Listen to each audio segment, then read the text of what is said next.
What's up, YouTube? Welcome to Zippy. Today we're gonna be reporting today on a very sad news, bro. Like, it's sad. Like, if you're new to the channel, man, do a favor and hit that sub button. Don't forget to turn on notification bell on. Don't forget to like, comment, and use share. Yes, sir. As y'all can see this, I don't know what to describe him or what to call him, bro. Like, but they just found him. As y'all all know, I'm just gonna play it so y'all can hear it.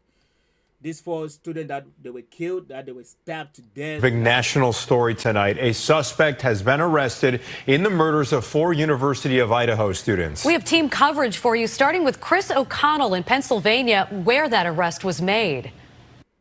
Bro, he came out. He did this thing like in Washington State, and look, like the distance. That's like Washington State to Pennsylvania is like, that's like 2 days drive if you're driving. 2 to 3 days driving. But thank God they found him yesterday, Friday.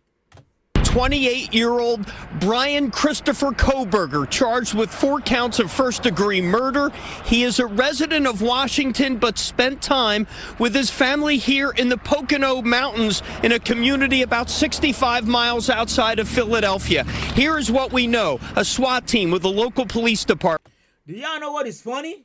He has a degree, right? Into all this murdering, like how to study, how to, those who model, all of that. He has a degree in that, bro. He has a degree in that. As y'all can see that guy, like. And do y'all know what is funny? The funniest thing is, despite the fact that they found him, if they locked him up, they still gonna want a bail, a bond. That's how fucked up it is. Department assisted by the all those kids that lose their life, man, may their soul rest in peace. Y'all all wish, like, y'all send heart to them, man, and their families. It's a very cool year. FBI rolled up to this gated community in Monroe County, Pennsylvania, and took Kohberger into custody early this morning without incident. He was charged with the November 12th slaying of 4 University of Idaho students. They, of course, were found stabbed to death in their rental home near campus. It is a case with more. Do y'all, like, what can really prompt this? Do y'all think he was dating like one of these girls? Because it's like 3 girls and 1 boy. Do y'all think that's what happened? Or what can really prompt all of this, bro? Because we don't really, and the worst part now is they are not here no more. So to really get the real story behind it, it's going to be hard. And now these days, you can't be committing no crime like that. They'll come at us everywhere, bro. If you think you're going to go somewhere and go do something with that, there are cameras everywhere. Satellites in the air. Everywhere, they're going to track you. You have phone camera. If you have a phone on you, they're going to catch you, bro.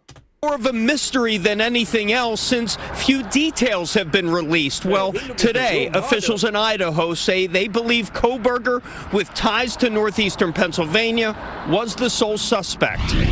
These murders have shaken our community. Yes, they have, man. And I think the only reason why the murder rate keep increasing every day and day is because we catch them, put them to jail, take a bond. No arrest will ever bring back these young students. Never. However, we do believe justice will be found through the criminal process. A little more now on Kohberger. He was a resident of Pullman, Washington, a PhD student at Washington State University, and got his criminal justice degree from DeSales University back in June. He's currently being held in the county jail, awaiting extradition back to Idaho. In Monroe County, Pennsylvania, Chris O'Connell, Fox News. Bro, he have a PhD. I thought it was a regular degree. A PhD.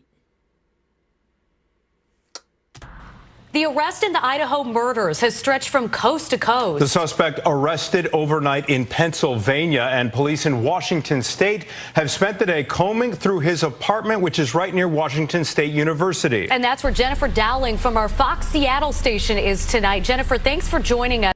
And I know how they call this one. Premeditated murder.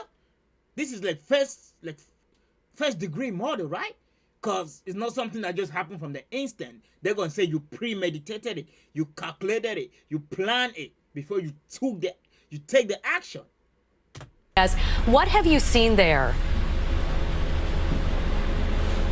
Well, we've seen investigators going in and out of the apartment behind me all day and night. There is some tape still up. People are not allowed to go into that section of the complex. And we've been told by a neighbor that that is where Brian Kohlberger lives. That neighbor was extremely surprised that he was tied to those two murders. And the community is just reeling tonight. I can imagine there's a lot of reaction in that area as this murder case has really shocked the nation. And there's been a lot of fear in that. That's a long distance, though. That's a long distance. You hear me? That's a really, really long distance, bro. But thank God they've been working and they found who did it. You know, I hope maybe those families, we know it's never going to bring the kids back. It's never going to change that fact. But justice should be... Area. Jennifer, can you talk about some of the reaction that you've seen? I can imagine there's a lot of relief where you are. There is, especially in the community of Moscow, Idaho, and there's more shock here in the Pullman area because I don't think anyone on campus here suspected that it would be a student at Washington State University. So that has come as quite a surprise, of course, for the students on this campus and those who actually knew him at this apartment complex here. And meantime, a great sense of relief in Moscow, Idaho. Students were afraid. They were trying to take precautions to keep themselves safe because nobody knew who the suspect was in this case until today. All right, Jennifer Dowling live for us from our sister station. Man, our condolences, listen, our condolences to all those families, man. Y'all make sure y'all send your condolences to those families that lose your kids. They went to school just to study. That's why sometimes it's very scary to even send your kids away for studying. It's like, you don't know, man. May their soul rest in peace. May justice be served for their lives. And I hope they turn him upside down.